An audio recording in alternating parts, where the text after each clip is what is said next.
All right, so let's inspect this house. I want to show you what I do when I inspect a house. And along the way, we can talk about business and marketing and software and real estate agents and time management and all kinds of things, okay? So welcome to class. I'm Ben Gromicko from InterNACHI, and I'm teaching a class in Colorado. It's the Colorado House of Horrors. We have other houses of horrors in Pennsylvania and Florida, but we have this online webinar as well. And we've got about 120 students attending. If you need to contact me or anybody on staff, we're all in one spot, nachi.org/contact. We're actually spread out all over the world because we're an international organization, but we are available at any time for anything you need. And we're on nachi.org/contact. And if you wanted to do an online live interactive training session at any time, they're all free at InterNACHI webinars, and that's at nachi.org/webinars. And we record every webinar as well, so you can watch past webinars. And any course you take at InterNACHI is actually a college course. We have a college inside the organization InterNACHI. It's called the InterNACHI School, and we provide tuition-free courses for all of our members. So when you become trained and certified through InterNACHI School and get a certificate and get that credential, you can also take continuing education as well. And it's all accredited college courses. And by the end of this week, for folks in class right now in Colorado, you want to become a certified home inspector by the end of the week.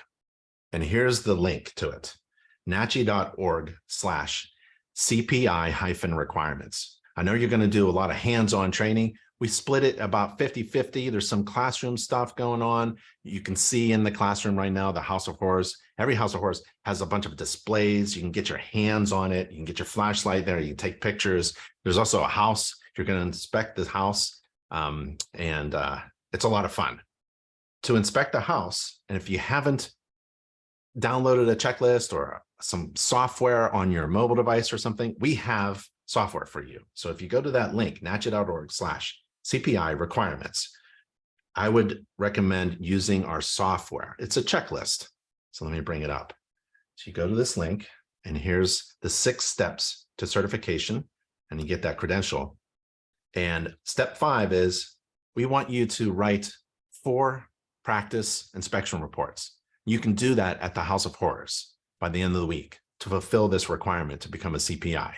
You click that checklist link, and I'll show you one of mine. I have a few in here, and these are, we did an update recently on the software, and you're allowed to upload photographs into the checklist. So go around and use your mobile device, desktop. If you're going to use your mobile device, I turn it sideways. It's a lot easier that way. And like, you can inspect the roof covering materials. We have over a dozen different types of roof covering materials at the House of Horrors. But you can, let's say I don't have any defects observed, or maybe I do have major defect and there are major defects. And then I uploaded some pictures. Here's some pictures here of the defects that I found. And then you inspect the gutters and take pictures of the gutters and downspouts and the flashing and any roof leaks you find. And you go from system to system. The next system would be exterior. And you can use this checklist. And this checklist reflects the standards of practice, which is what we're going to talk about today, because every good home inspection is based upon the standards of practice. Talking about marketing to Mario, you have to get your business online, and you need a website. And do not pay more than, I don't know, $500 for a website design. And don't spend any more than $20 or $30 a month. Do not pay anybody to manage your website. Don't pay anybody to get on page 1. Don't pay anybody to do crazy stuff that they're promising. What you want to do, especially if you're a new inspector, is you want to get your business online in the most affordable way. And so InterNACHI has negotiated with Inspector Website Builder. They're InterNACHI's official website design company, and they'll build you a website. Go to nachi.org/website, get details, and then go to HomeGauge builds websites, Home Inspector Pro builds websites, Spectora builds websites. And an inspector website builder builds websites as well.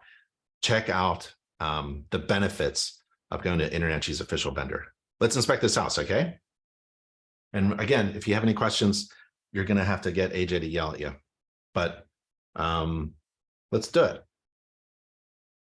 It all starts with the standards of practice. I would use that standards of practice as a basic checklist. The checklist of what am I supposed to inspect and not inspect, right? You're not required to inspect everything. You're not required to find all the problems in the home. You're required to inspect what's in the standards of practice. And so what is it? Well, the first thing you're required to inspect is the roof. Let's say I can't see the roof. Well, in this home, I can see the roof, right? I can see the front, from the sidewalk, I can see and from the back, the back parking area, you can see the roof. So while I'm standing on the ground, I can inspect the roof with binoculars, with my own eyes, with a camera that zooms in, with a pole, non-conductive pole, don't get electrocuted. You can fly a drone, you can get up on a ladder. You're not required to walk upon any roof surface. Not required to walk upon any roof surface. It's dangerous to use a ladder, right? It's dangerous to do this. So this is my 28-foot fiberglass ladder, Louisville ladder. I used to carry big, tall ladders, 40-foot aluminum ladder for those barns and commercial buildings. You do not have to carry a ladder. The word ladder, you're not required to walk upon any roof surface. Let me just say that, okay? It's dangerous. Don't do it. But if you wanted to fly a drone, that'd be kind of cool. We have a training course about that. And AJ, who's in your class right now, he's taking videos and pictures of you. He's a pilot. And he has a pilot license to fly a drone. So why don't you ask him how he did it? According to the standards of practice, I'm required to. It looks like your video's a little off. My video's off? It looks like it's a little off from your voice. Let's see. I'm hardwired to fiber on my end. It's whatever that video program you're using. That's next to the PowerPoint. Next to the PowerPoint. Oh, you mean my face is off? Yeah, it's just your audio is off of it. I wonder what I can do, because I'm on Google Fiber, and let's see if I don't have anything extra opened up. I'm not sure how I can. Maybe restart your camera. I can't hear you. Maybe restart your camera. Okay.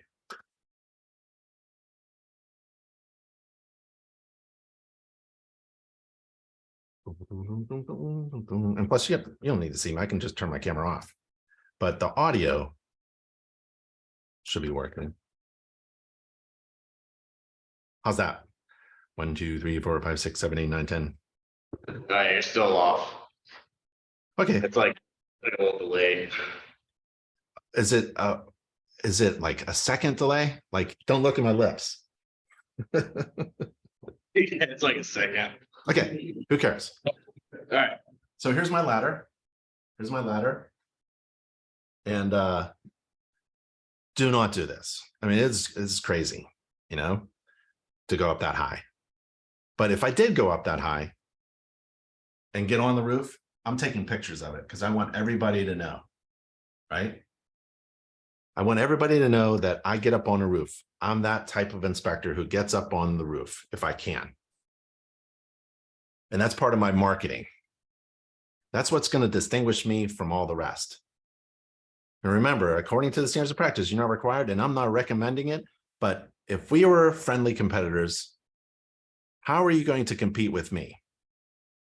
How are you going to compete with me? How are you going to compete with an inspector who takes pictures of being up on the roof? Because for me, I believe that my clients valued that type of service. So I was able to charge more, like Mario was talking about. Because if I could overwhelm my clients with pictures like that, I want everybody to know I'm up on the roof. I'm looking very thoroughly at these shingles. And maybe I'm finding defects that no one else can see, like that. Maybe that was hard to see from the back, but this is the major defects that I found when I got up on the roof. And so those shingles are just shot. This is a major defect.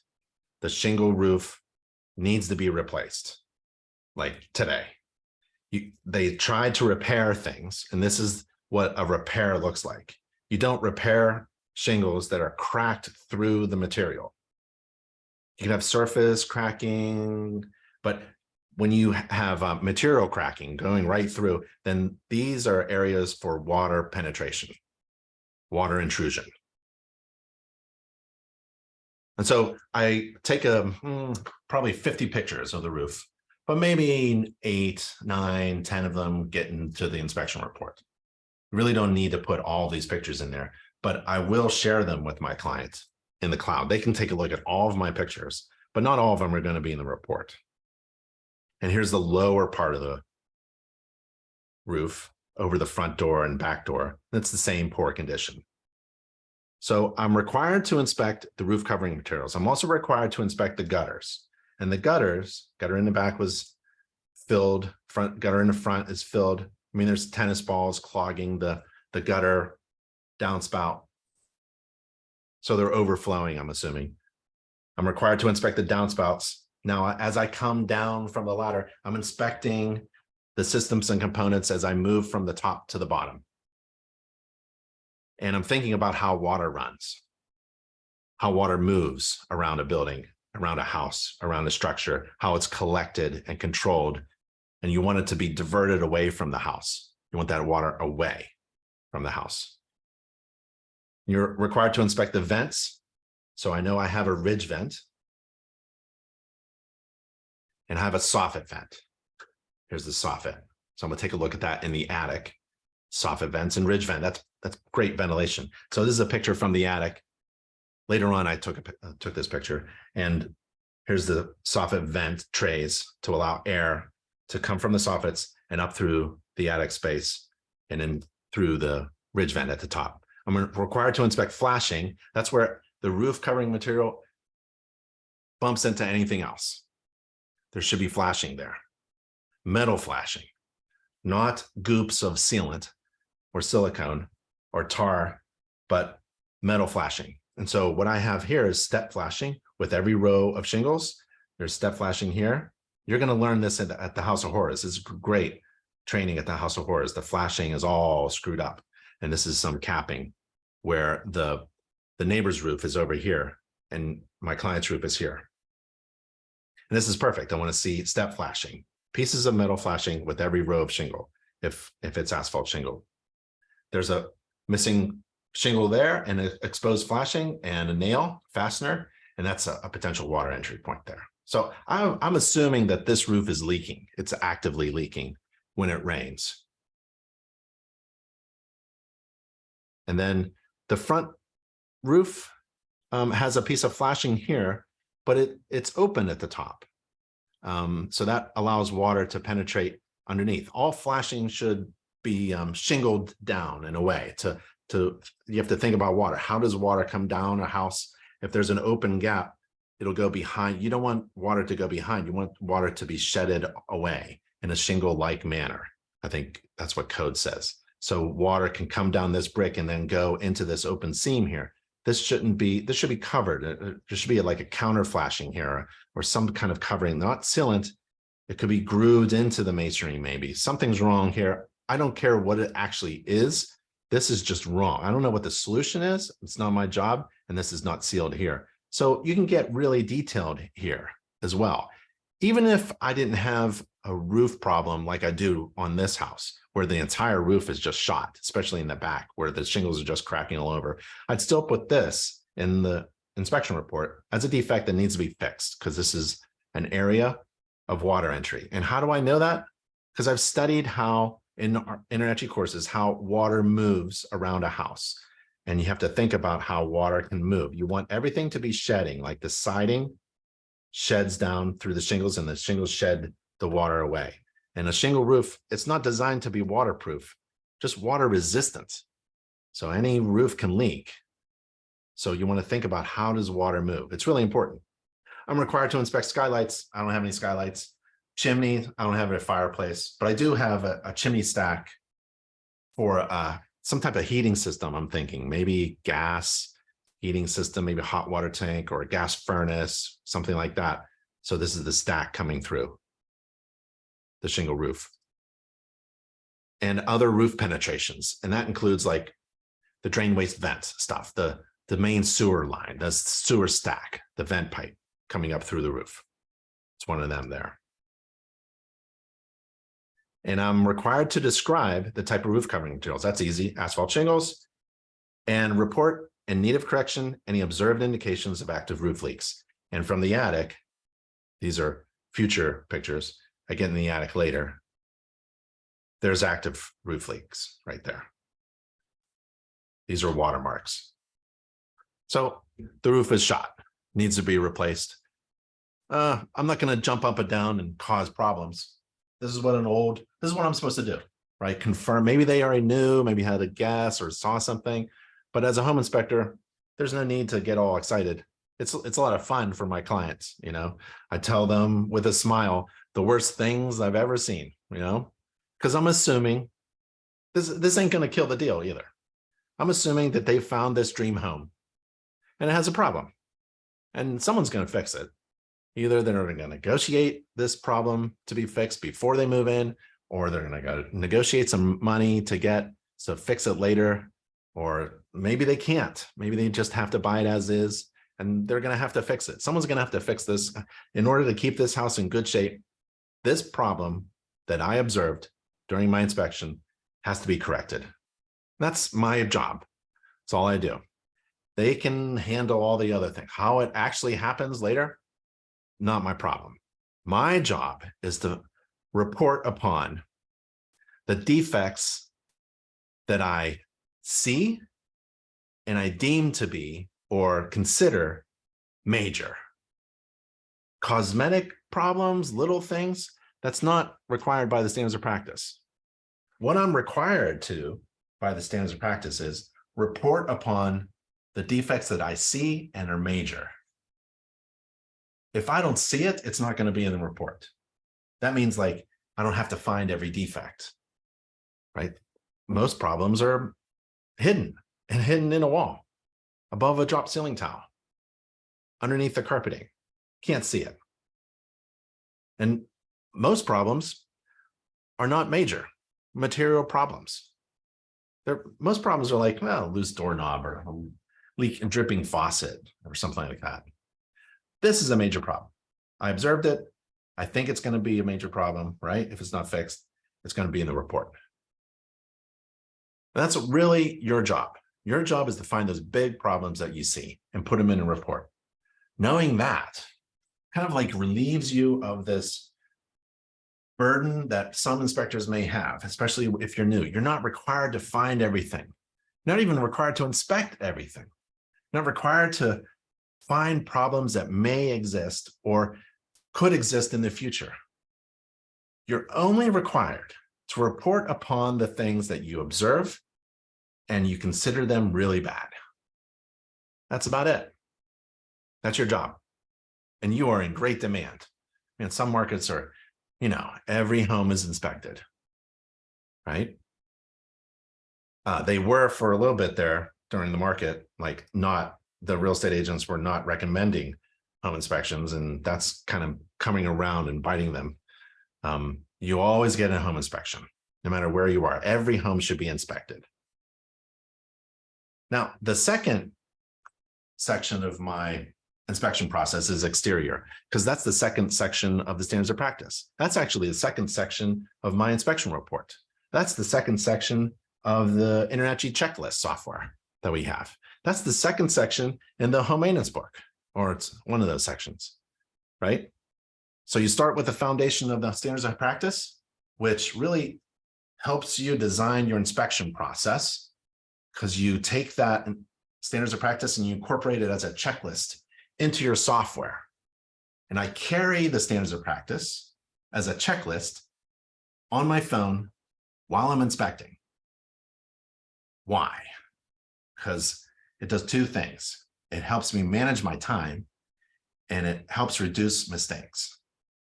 I know what I'm supposed to do according to the standards of practice because I have it in my hand while I'm inspecting. And I'm managing my time because I am not going to write an inspection report after dinner. I am not going to waste my time.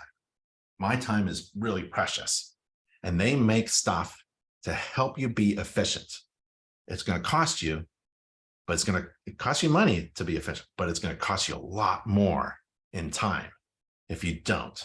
So you need software.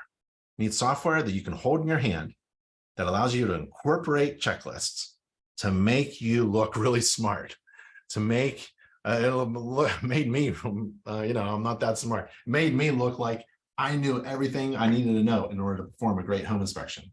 And I managed my time. So when I was done with the roof, I was literally done inspecting the roof with my software and taking pictures and video. And I'm done inspecting that roof and I'm done writing that part of the report. And when I start the next section, I've got one part done and I'm starting the next one and I'll do the same thing. I'm going to inspect and use my software and write at the same time while talking to my client, because I want my client with me, because I don't want to waste time at night after dinner asking questions by email or phone. So I want my clients with me to address all of their concerns, all of their needs. I want them 100% satisfied at the end of this inspection. And it's not going to take forever because I'm managing my time with software, right? So, Hey, Ben, we got a question. yeah. Yeah, so I noticed that when I shadow some of the home inspectors, they don't want the clients there right away. They wait about 2 hours, wait for most of the inspection to be done. And then when they come, they can just do a recap of what they found. That way they don't get slowed down in the process. What's your thoughts on it? Yeah. I did that for vacant homes. It was kind of fun, because I could just run through very fast, and then summarize the whole thing at the end. But it's really, I guess it's up to the inspector. I really enjoyed the time I had with my clients because essentially they're my neighbors. I took it more like a personal kind of thing. It wasn't just a transaction for me. It was a little bit more than that. And that's okay. It's all up to you. But I really got to enjoy learning the folks and how they thought about the transaction that they were going through and what they were really concerned with. And I wanted them to ask questions, really, really dumb questions. I wanted them to ask anything they wanted. And that meant I want them to show up when I show up. Actually, I showed up early and did the roof. That's the only system that I don't want my clients with me. Obviously, I don't want them up on the roof with me. So I get there early and I do the roof first. And then I come down around the start time. The official start time is when I start the exterior. And I ask them, you want to go around with me, or do you want to go inside? And they usually go inside while I'm inspecting the exterior and other systems. And I hook up with them like around the HVAC system. When I'm doing the HVAC or foundation, I'll hook up with them or toilets, and then we all meet in the kitchen. And so I think I'm more efficient with my time with my client there than without, but it's really up to you and that other inspection company, because that's the actual freedom that you have. This is your company. This is your process. You can do whatever you want as long as you do the things that we were talking about with Mario in the very beginning. You want to make sure that you are solving their needs, fulfilling their needs and solving their problems. You want to show passion for your work. You love being a home inspector. You want to bring value. You just want to overwhelm with the value. And I think that's really why I wanted my clients with me. I just overwhelmed them, because if I wait until the very end and we have some problems, like we have problems with this house already, I'm going to need more than just a few minutes with them. I want them to, bring that in, think about it and talk about it and how they're going to solve this problem with the roof. And because there's nothing really you can say to kill the deal. That's my experience. It's really how it's handled, how you communicate. And so I think I need more time to communicate bad news than I do good news. Any other questions? One question. What kind of software you use for? Speak up a little bit. Yeah. Can you tell the name of your software? No. He wants to know the name of the software that you use now. The ones I have on my phone are Home Gauge, Home Inspector Pro, and Spectora. There are many others. There's Tap Inspect. I heard good things about that. There's a couple other inspection software things. If you go to Inspector Outlet, their store, and click software, they have a few suggestions there. I like Spectora. They've got some really great back-end features like you would never think of that our reporting software would actually handle for you, like online scheduling. You put that online scheduling on your website, and also has like text reminders, like, hey, you know, we're doing a home inspection. You remind your client and agent by text, all kinds of things in the back to manage your business well and manage your time. And it all comes with the Spectora software.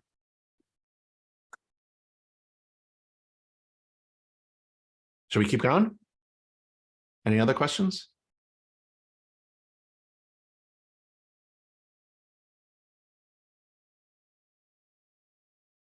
Yeah. We're all good here. Okay.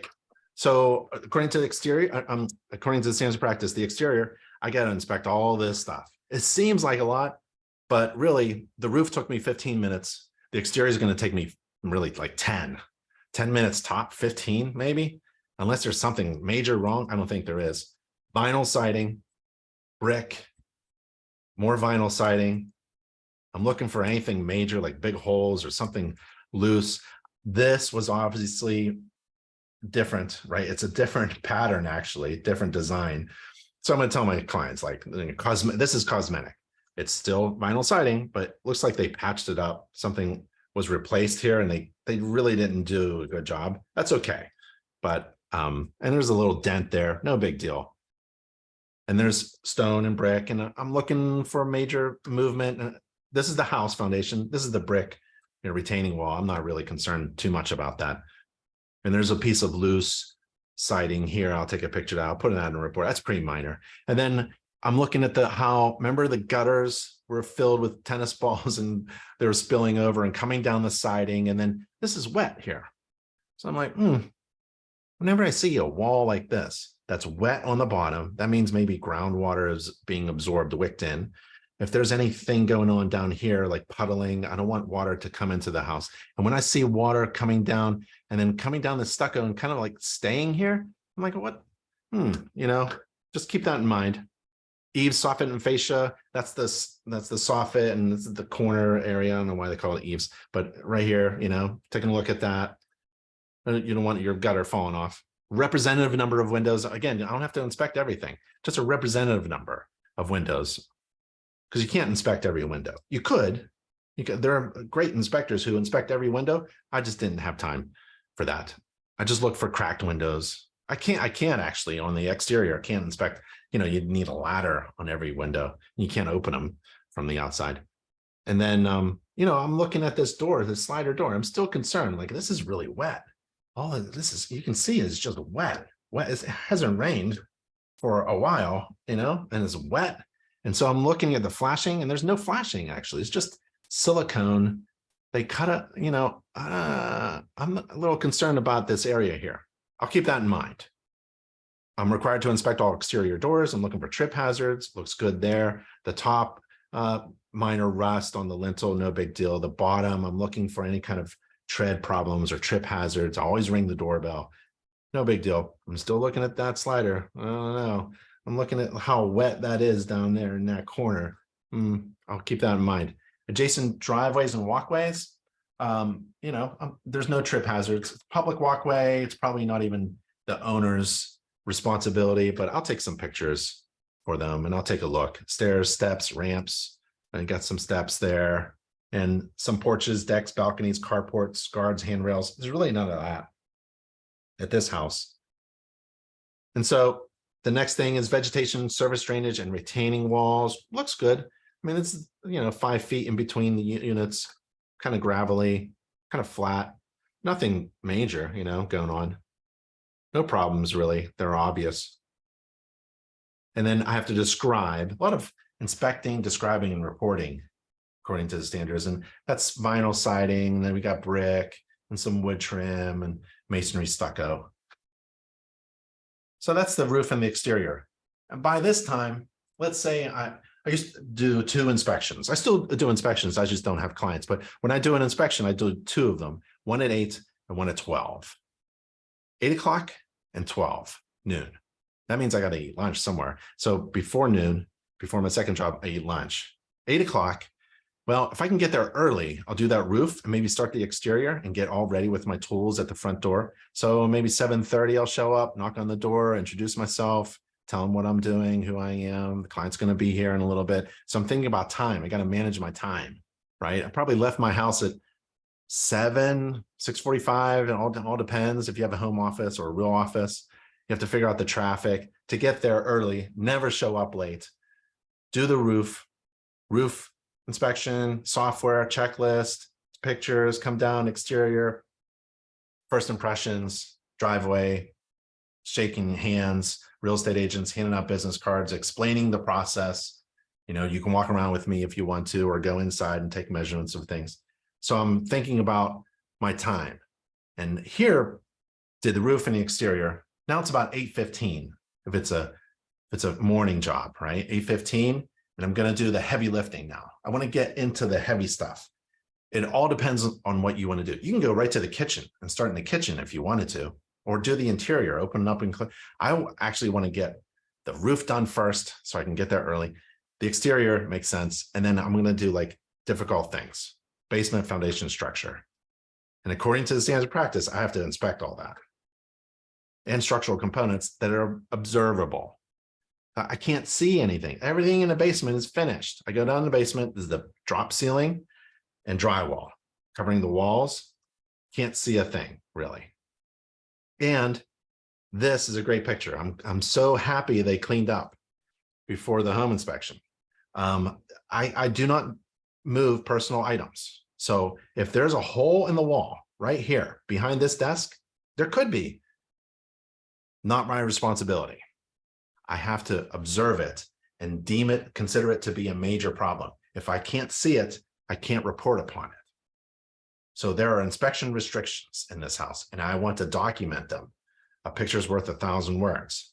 I want to document the inspection restrictions. I can't see everything, but what I can see, I'm going to take a look at, right? Can't see above the drop ceiling tiles, but I'll pop a couple of drop ceiling tiles and snap some pictures, see if I see anything by doing that, but I'm not required to. It's impossible to inspect everything. But if you do see something and it's major, put it in the report.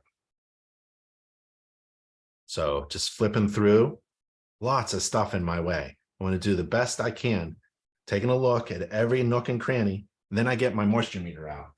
This is a basement. And here's a moisture meter. They still make them. And it's basically a little, can you see? A little proby thing. I don't measure anything. I don't quantify anything. I care less about the humidity levels or moisture content levels. I don't do numbers. All I want to do is make sure I have something that tells me this could be damp. So this little guy is pretty fun to have, and it extends as well. So I can probe above me and probe through the carpeting below me and hit the padding and hit the floor beneath. So that's what I'm going to do. I'm going to get this moisture meter. I'm going to probe around. I'm going to see if I can find anything that gives me a signal. Ping. I get pinged right here. Wet. This is it. Remember that slider door in the back I was concerned with? Yep. That's wet. You can see it's kind of like water damaged. Sometimes that's just, some water damage in the past. No big deal. It doesn't mean it's actively wet. But this one is. This is actively wet. I'm just getting a lot of water around this area. I don't know why. I can guess. It's not my problem. I think this is a major problem. I get my infrared camera out just to for the shock and awe, I guess. I already determined it was wet. I can probably touch it with my hand. I don't need a moisture meter, but I love it. I use the moisture meter and I show my client what's going on with the moisture meter equipment. Sometimes the equipment helps with my brand and my marketing. Oh, he's the inspector who uses fancy equipment. He uses infrared camera. She uses this moisture meter to probe the ceiling tiles or the joists above her head or something like that, right? And I also have a moisture meter itself, so I can take even finer measurements, right? I can even go through tile to see what's behind the tile. So equipment kind of helps me become a better inspector. I think every home inspector should have an infrared camera. If you're new, make money first, and then buy equipment. But really, infrared is, we have an infrared training class. It's an updated video training class. AJ at the Colorado House of Horrors helped produce it. He filmed certified master inspectors as they use an infrared camera. They train you on using an infrared camera so you can do things like this. You can visually show your client that I see things that you can't. Look, you think carpeting. I think major problem. There's water coming in. Not sure why. Should be addressed. No, this is your dream home. You're gonna buy the home anyways. So if you smell that musty smell, that's why, all right? How to fix it? You need a contractor, but I have something, I bet it has something to do with the gutter, right? We already are up there, right? And maybe the siding, the flashing, and it's not really kicking water away. So that's why I was able to increase my inspection fees. I was able to do things like this because I was able to see things that other inspectors can't.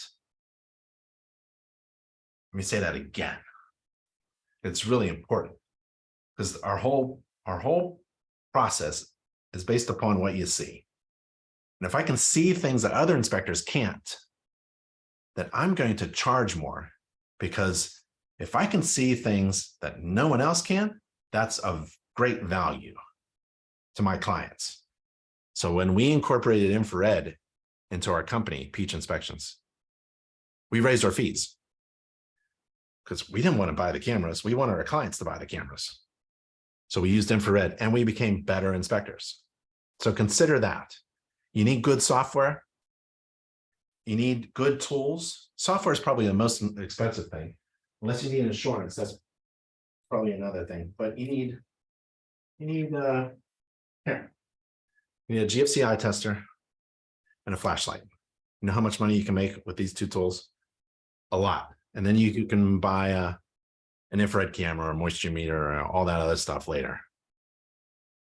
Voltage tester. You need a voltage tester just so you don't have to touch an electrical panel or a wire that might be hot, right? To save yourself. These three items, you can make a ton of cash, a great living using that. This is a low investment business. You know, InterNACHI's courses are free. You're in a live training class, you got to pay the instructors, but man, you're going to get incredible experience in 5 days at the House of Horrors. And you should use these tools to inspect the House of Horrors and use InterNACHI software free to practice writing reports. Okay. Where are we? So I'm required to inspect a lot of things and report upon things, especially active water penetration. Next thing is heating. There's a thermostat, there's a heating system. They don't make these anymore. I figured I'd throw this in because it was fun a while back inspecting this one. This is a natural draft heating system where air goes up through the chimney stack. They don't make them anymore because they're just so inefficient. If you wanted to learn how to inspect a gas furnace, there's a checklist and you incorporate it into your software to make you look really efficient, smart, and reduce errors. And it's at that URL. You can email me for the slides if you wanted to.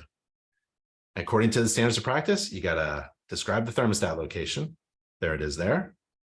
And the energy source. Well, it's gas. So there's the gas shutoff valve going to the furnace there. So I know it's natural gas. And the heating method. Well, the heating method is forced air. I know that because there's ductwork all over the place. Plus there's an air filter. So I know it's pushing air around. And I have to report any system that didn't work or if I couldn't reach it. Well, this one worked. So I turned it on. There's a shut off switch.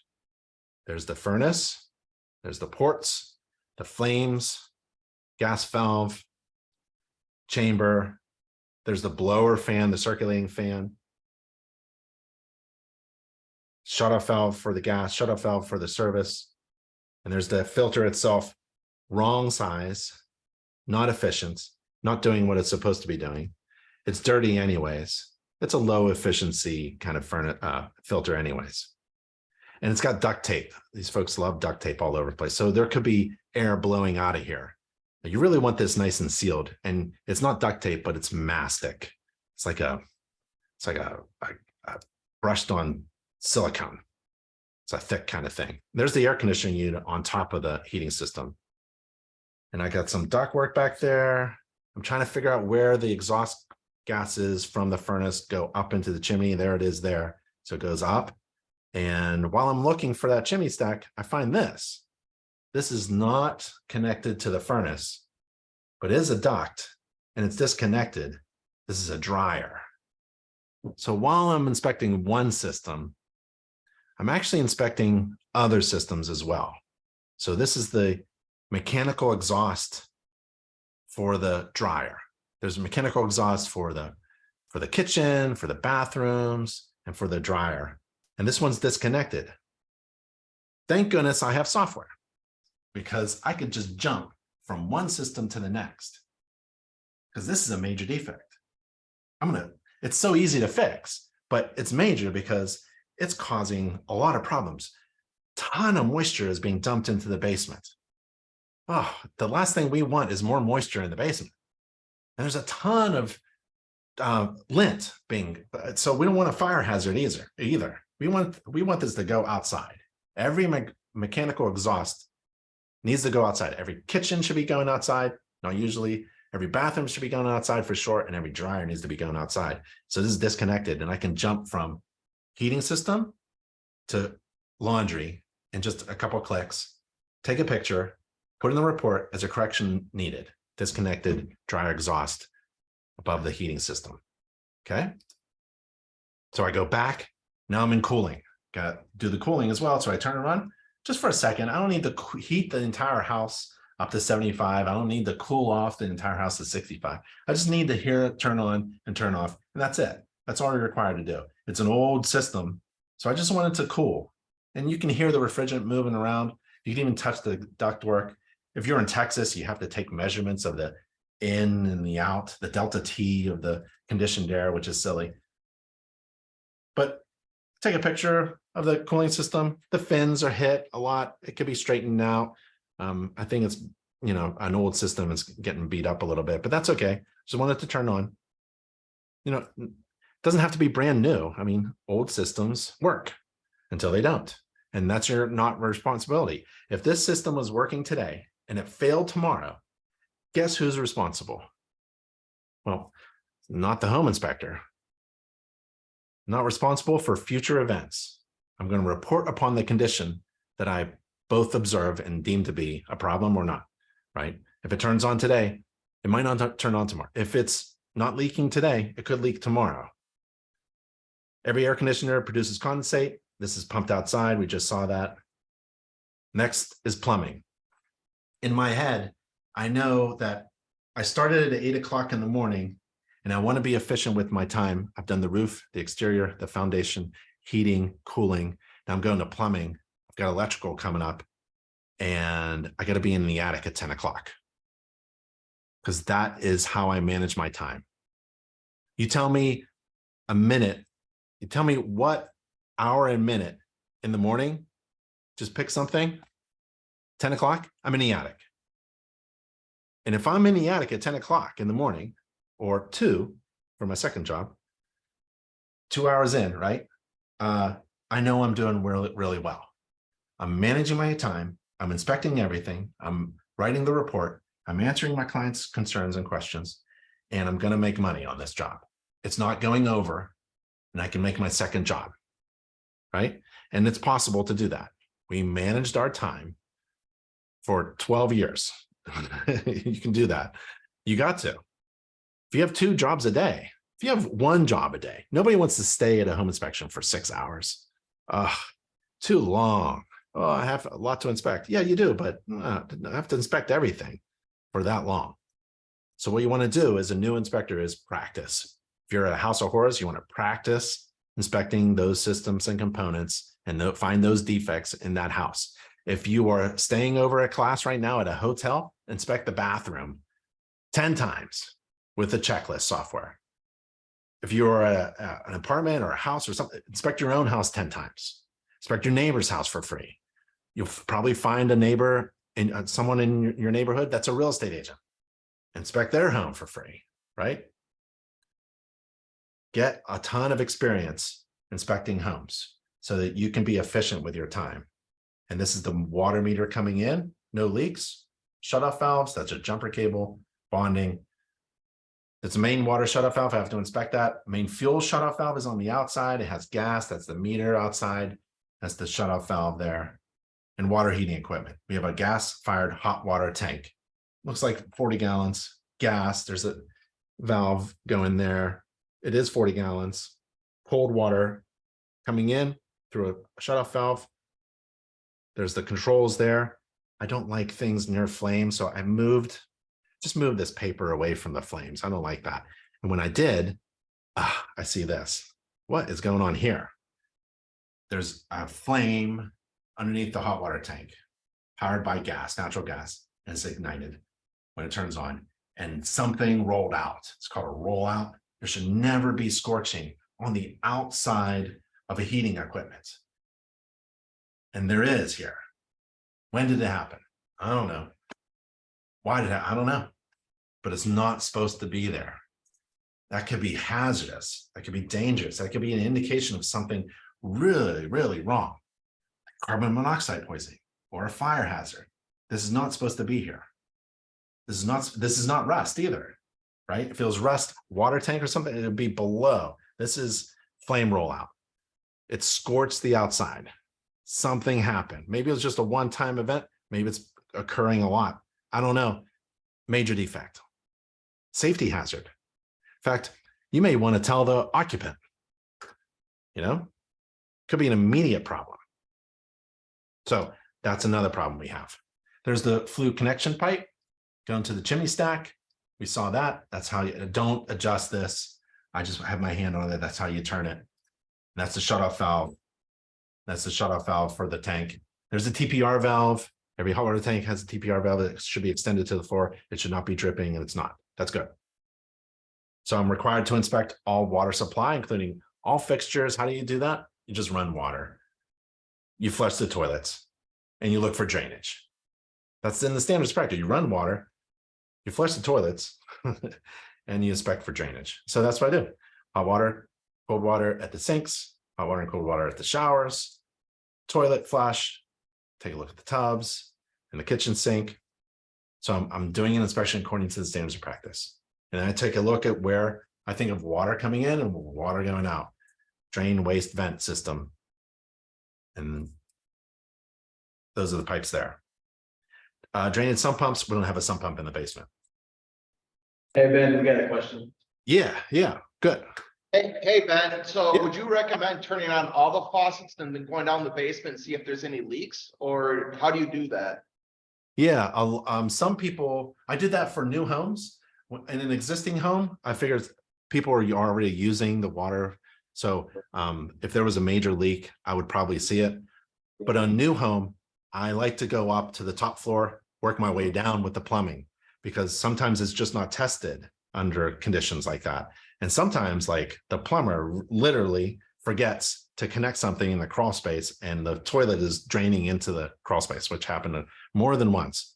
So on new homes, I like to work my way down. On existing homes, I basically work my way up, right? And I really don't need to come back down into the basement or to look for water leaks coming from the fixtures. But when I'm in a bathroom, I turn everything on. I don't have to turn on every fixture in the entire house, just the bathroom or the kitchen that I'm in, or the laundry that I'm in. So I usually go to the sink, hot, cold. I need to go to the tub, then the shower, and then flush the toilet while everything's running and look at the shower head. And if it's still functional, that's good. If it starts to go limp, the shower, then that could be a functional flow problem. I'm not going to diagnose it. It could be pressure or flow or fixture itself or something.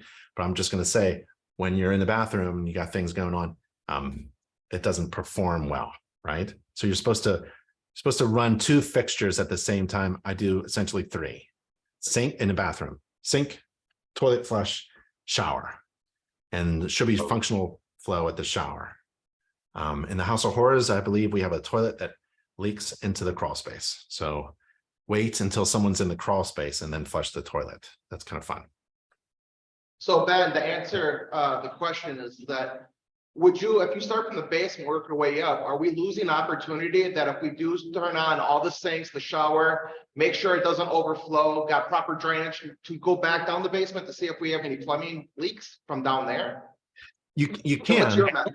You can. I said, like in a new home, when it's not really occupied, that might be a really great idea. I've never needed to do that when it was an occupied home. Because like when I'm in the basement, I'm already looking for like water stains and indications that something is leaking from the plumbing from people living in the home for 10, 20 years. In a new home, it's probably a good idea to like go back up and down because it's not being, the fixtures aren't being used. Maybe their initial rough-in was pressure tested, but no one's been using the fixtures. So it could be a really good idea to run really test them, try to push them, try to make them leak, and then come back down in the basement, like at the end of the inspection and look around for any kind of water problems, right? While you're inspecting. But in an occupied home, I'm probably going to see if there's a problem with the second floor bathroom. It could appear in the basement. If it doesn't, it's probably not I don't need to go back and forth in an occupied home. But in a vacant home, I'm going to see if there's something going on because no one's really, especially the whirlpool tub. No one uses the whirlpool tub, especially in an occupied home. Everybody thinks it's a great idea, but no one uses them. And when you use them, I actually had an occupied home. I still remember it because it destroyed my computer. I filled it up, jets, drained it. And then I'm in the second floor master bedroom, looking at the windows and I hear yelling downstairs. And it's never a good thing during a home inspection to hear yelling. I run downstairs and I could hear the water, and it's draining out of the ceiling of the kitchen below the whirlpool tub onto my computer. So I know I got computer problems, but really I have a water problem. And, I run up, stop the drainage, but it's already going to drain. It's got many more gallons to go. Stop the drain, come back down, explain what's going on. And the real estate agent wanted me to fix it. No, you're there to break things. So if anything leaks or if anything breaks during a home inspection, if you hit the garage door opener on the wall and the garage door falls and all the panels go, I used to do this. If you grab one of the soft brass drainage, sink traps and it crushes in your hand, take a picture of it, put it in a report. If you flush the toilet and the toilet leak, if you turn on a dishwasher, short cycle and it leaks all over the kitchen floor, take a picture of it, put it in the report. If your whirlpool tub leaks in the kitchen below, take a picture of it and put in a report. Your job is to find problems and maybe even cause them, manifest them out so that when your client moves in, it's not going to happen to them. So don't freak out if something, now, if I have done this, like I knocked over something porcelain, it was a porcelain vase or something with my elbow and it crashed. I totally paid for it. I tripped a breaker and I didn't reset it in a wine cooler, right? That was my fault, right? I could have reset it. I forgot to, or I thought something happened.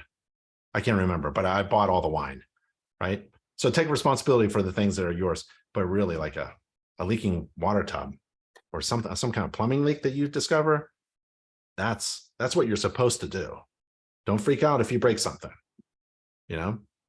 So I didn't take responsibility for anything and I wasn't responsible for. All right, shutoff valve down there, gas shutoff valve outside, very easy stuff. It's like a checklist, right? You just check it off. You're checking off the things and running water, looking for leaks. Now, what I did in my report is I grouped the bathrooms together. I didn't group the toilets together, I grouped the bathrooms because I think that's how people think. So this is the first floor half bath. This is me inspecting it. Flush the toilet, see if it wobbles on the floor, look at the sink trap, test the GFCI. Here's the second floor bathroom, toilet, sink, shower, tub, look around. There's a little crack there. I'm not too concerned. GFCI, plumbing access panel. It's all sealed up, painted. I didn't open that up. And there's a basement bathroom. Same thing, toilet. You get to do this process over and over again. It's just the same thing over and over again. Full bathroom down in the basement, has a shower. Now it's electrical. This is the last big system really that's, difficult, And look at this checklist. This is from the standards of practice. I'm required to inspect all this stuff. And if I don't know what a service drop is or a service conductor is, that's okay. What is a service engines conductor, right? What is a panel board? We have a couple courses that you could take, free online college courses. They'll teach you everything you need to know to perform an inspection really well. So service drop is the utility line coming to the house. So, here it is, electrical service terminology. So you go to the electrical course and you learn, basically that's half your job. It's just knowing what you're looking at. I mean, if you know what a system is, right? Think of a heating system. If you know what kind of heating system you're looking at, basically a system is it's filled up with components. So you think of the system and then the components, and you inspect each component and you put it all together, and that makes a system. Now, sometimes one of those components is not there and it should be there. That's a defect. Or one of the components is loose or is causing a leak. That's a problem, right? So when you think of systems and components, then it's very easy to develop an inspection process that's repetitive. So every home is basically the same because you're thinking of a home filled with a bunch of systems, and they're all kind of related to each other, right? But every system is filled with a bunch of components. And if you can identify each component of every system, then you know how to do a home inspection. If you can do one inspection, you can do many because they're basically all the same. And when you have an inspection process, you do the same thing over and over again in the same way, follow the same standards, follow the same checklists, follow the same process, then a defect really kind of smacks you right in the face. Defects just pop out at you. If you follow a process, like for example, every bedroom I do is counterclockwise. Every room actually is counterclockwise. I don't know how I started that. I think it was because of the exterior. I go counterclockwise for the exterior. When I walk into a bedroom, I go counterclockwise. I go to the right. I go, switch, closet door, window, receptacles, window, fan, and then come out. And like a bedroom is like 30 seconds. I go to the kitchen and the same thing. I go to so I have a process. And man, when I come to a window that has a crack in it, just jumps out at me because it's the same. And it doesn't matter what home I'm in. It's just the same thing over and over again. So here's the same stuff I inspect for every home. Now, not every home has overhead service conductor. It can have underground. But basically, I'm looking at things because that's what the checklist says to look at. So a service mast, there's no service mast here, but it has service engine conductors. That's the big line attached to the house. It has electric meter in a base. Yep. Service disconnect, that's at the panel. Overprotection devices, those are the breakers. There's the main shutoff. Every home should have a main shutoff somewhere. Could be at the panel, could be outside, could be inside, could be all by itself. There's the breakers. They should be all labeled. They're not. This isn't unique to this home. This is a common problem. Every breaker should be specifically identified in detail. Service grounding and bonding. Very easy to understand when you take InterNACHI's courses and videos. That's the grounding wire and rod there. Electroconductor. Bonding, we saw that before at the water meter. Every water line should be bonded. Copper.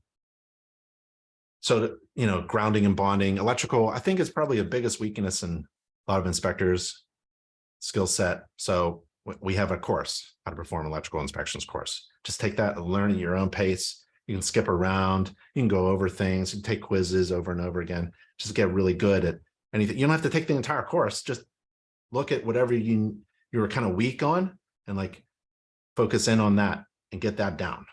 And then put that in your report. So if you learn something, you learn anything, it should improve your service. So like I was always writing and customizing and adding text to my report while I'm inspecting. Like, oh, that's not what I wanted to say. I could say this a little bit better. And I took those few seconds to tweak that sentence, that narrative, we call them, that sentence that helped me communicate my observations in my report. So whenever you learn something new, maybe it's on the fly, on the job, or in a course, you use it to improve the service that you provide. The report, that's what people judge you on, or how you think and communicate to your clients on the fly, on site. Representative number of switches and light fixtures and AFCIs and GFCIs. You know, it's all in the you're not required to remove the dead front cover. I like to see what's going on. I don't want a big fat breaker on a small gauge wire. It's a common defect. It's fun to find. It's easy to find. And smoke detectors. And there's a missing one, right? I think it was just old and they put this one here, but this is electrical only. This is a battery backup, and the battery backup was missing. So if you have any missing detectors, smoke detectors, you should call that out. And the one thing on the electrical panel is, I go through, is this. So there was a hole here, a missing cover. They removed a breaker, or they removed the twist out, and like they didn't put, so you can stick your finger in there and get electrocuted. That's not good. That'll ruin your day. So that's in the standards of practice. It's a common defect that you can look for, and it's a very easy fix. So this is, I don't know, $1, but it'll save your life. So in these situations, right, I don't jump up and down and talk about how I'm going to save someone's life, or, you know, someone's going to die if they put a finger in there or something like that. It's just a very easy fix, kind of calm, you know, and it needs to be done in order for this electrical panel to be safe. And you don't want, imagine the electric is off and you think it's because of a breaker down in the basement, and it's totally, and you forgot your flashlight, right? You don't want your client to stick their finger in that, right? Or you don't want a kid to reach up and do something, you know, put a toy in there or something like that. So there's many reasons why you want this covered up. Very easy to fix. It's a major defect. It's a safety issue. It's got to be done. But I wouldn't go crazy jumping up and down about it. It's 10 o'clock. I'm in the attic. And when I'm in the attic, when I'm in here, I'm a happy fella, because I know I'm heading to the kitchen to get paid, to make sure my client is totally satisfied, and to be paid and ask for a Google review, right then and there. And we show you how to do that in your marketing class. So that's the attic. I can't really go in. There's no floor. It's hazardous. So there's ventilation and soffit vents, but there's watermarks. This is the big thing. Like if the trusses were cut, I'm looking for cut trusses, but that's not the problem. The problem is to confirm with pictures that my thoughts of the roof being in really bad shape are confirmed by these watermarks, that the roof is leaking. The real estate agent may say, well, is there water dripping right now? No, it's not raining. Did it leak last rain? I don't know. Is it wet? I don't care, right? This could be completely dry, right? This is an indication of an active roof leak. That's how I would put it in my report. And indications of an active roof leak was observed during my inspection from the attic space. Correction and further evaluation recommended. So that's the insulation. That's the pipe coming up through from the vents. So you got more. That's a good thing I didn't step on that.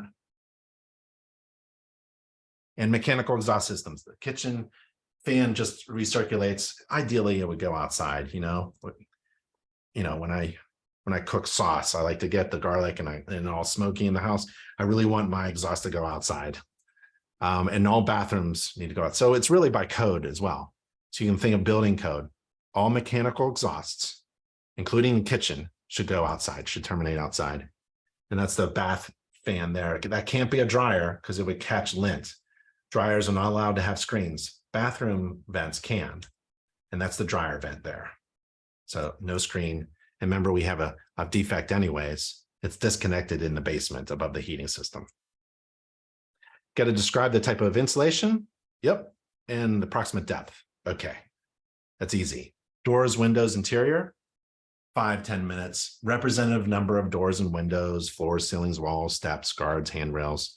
So I'm just going through laundry. It's usually like a separate thing. It's kind of incorporated in the entire standards of practice under water and plumbing, but laundry, these hoses, they're not pressure tested. I want them pressure tested hoses, right? And the dryer is electric and it has to be a GFCI. And I really like a second floor laundry catch pan underneath the second floor laundry area, underneath the clothes washer. It's just a great idea. It's just a recommendation. It's not going to be a major defect. I grouped the bathrooms. We did this already in the report. So it's all together, one after another. And there's no garage. And I'm looking for problems with railings, the balusters, the spindles, photoelectric eyes in the garage. We don't have a garage. And any fogged or cracked windows. So I've got a bullet hole here, I think. I don't know if it's a bullet hole. Oh, there's my truck. So there's my truck next door. I try not to park where my client is going to park. I try to park a little bit away, even if I have to carry the ladders far. 2 broken seals at windows there. The 2 helps me count so that I've got 1 window that's a problem, and then 2, that's 3 windows that are a problem, and 5, so I can count them when I look at my photos if I want to review them. And I'm just going through the interior, looking at windows, representative number of windows, doors, walls, ceilings, light switches, receptacles, smoke detectors, and I'm working my way. Whoop, second floor bathroom has a second floor ceiling has a leak there, indication of an active water leak. So from the roof section of the standards of practice, I'm required to inspect indications of active roof leaks, and someone put that in the report. Kitchen, I'm a happy fella because I'm going to get paid. I'm going to do a summary immediately because my software allows me to. I can print it with a click of a button. There's a summary. I can even print it. I used to bring a printer, black ink, just print out a summary because the real estate agents that I worked with liked the paper and the pen so they can scratch off things. Or we're going to negotiate about this. We're going to not talk about that. We're going to do this. And okay. And then immediately I can do the report, and which is in the cloud. So I can incorporate videos. And there's a little leak there. There's the dishwasher and GFCI protection in the kitchen and the stove. Make sure it doesn't tilt over. An electric stove, old electric stove, it turned on. And that's it. That was the home inspection. And I made $496 on that inspection. $500. You can do it on a Saturday morning. $500 on a Saturday morning. Now, if you have a full-time job for you new inspectors in class, great, be a weekend warrior, compete with me. I hated Saturday and Sunday inspections. I hated holiday inspections. I hated the evening inspections. So you can do those, fill in those. Come to me in a chapter and say, hey, do you do Sunday inspections? I'll be like, nope. Well, I do. So don't say no. If you have a client looking for a Sunday inspection, you know who's going to do them, right? Try to work with other inspectors and take their overflow or fill in the gaps for them. Or maybe you can be a helper, unpaid helper or something like that, and learn, right? So it all starts with the standards of practice. So we have a standards of practice course. Take that. That's part of the 6 steps to become certified by the end of the week for you folks at the class today. And this is the link to become certified.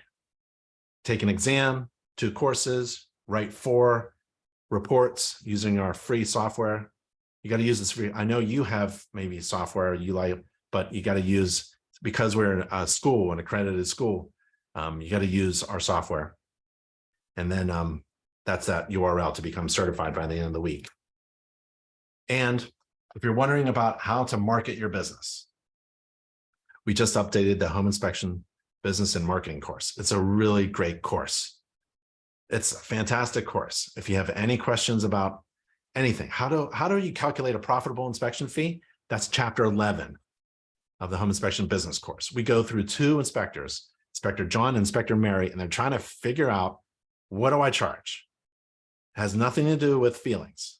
It has nothing to do with who's in your class right now. It has nothing to do with really what's going on in your chapter. It's all about math. And when we go through the math of how to figure out a profitable inspection fee for any service that you provide, that's chapter 11 of the home inspection business course. Go to our education page, nachi.org/education, and you search for business, and the home inspection and business marketing course will pop up. You take that, jump to chapter 11, just do chapter 11. And then there's a chapter on branding and marketing, trying to figure out what's going to make you different from all the rest. Because if you're the exact same as everybody else, then the only difference is going to be price, and lowest price wins. And that's no good for anybody. So what you want to do is you want to think, after I get trained and certified by InterNACHI and I become a home inspector and I inspect my home and my neighbor's home 10 times and I get really good, I'm going to start marketing myself. But what do I want to say? I want to say that I'm just like everybody else, like a commodity that I could be exchanged for this inspector from that inspector. There's no difference. Or do I want to think about what is going to make me different from all the rest? What kind of value can I overwhelm my clients with? How, in particular, am I going to solve the clients in my market, all their needs? What am I going to do different? Right? Because you don't want to be the same as everybody else. You look up the word commodity. You do not want to be a commodity. You do not want to market yourself. That's why you use InterNACHI's marketing team, so that they can figure out what makes you special, and they're going to design marketing that brings that out so that you are not the same as everybody else. You've got something special to offer. So you have to figure out what that is. And there's an exercise in the home inspection business and marketing course that it's a mental exercise. It's difficult to do, but you have to figure out, what are you going to do different so that you can charge a profitable inspection fee and make a really great living as a home inspector. No matter what you need, InterNACHI has it for you. If you want to work for someone, we got those resources. If you want to be your own boss, we have those resources as well. And that's why I wanted to share with you today. Is there anything I could do for you? Any questions that you have? If you ever need me, this is all this is what I do for a living. I just help others, especially if you have questions. Just email me at ben@internachi.org. ben@internachi.org. If you email me today, I will reply today. I don't care what you ask me. If you're in need of something, I'll find it for you. If you need to meet somebody, I'll find that person for you. Okay. So I really enjoy helping inspectors. I was a home inspector for a long time, and I've been training and mentoring inspectors for a long time. And our focus is to help home inspectors succeed. And that's all we do at InterNACHI.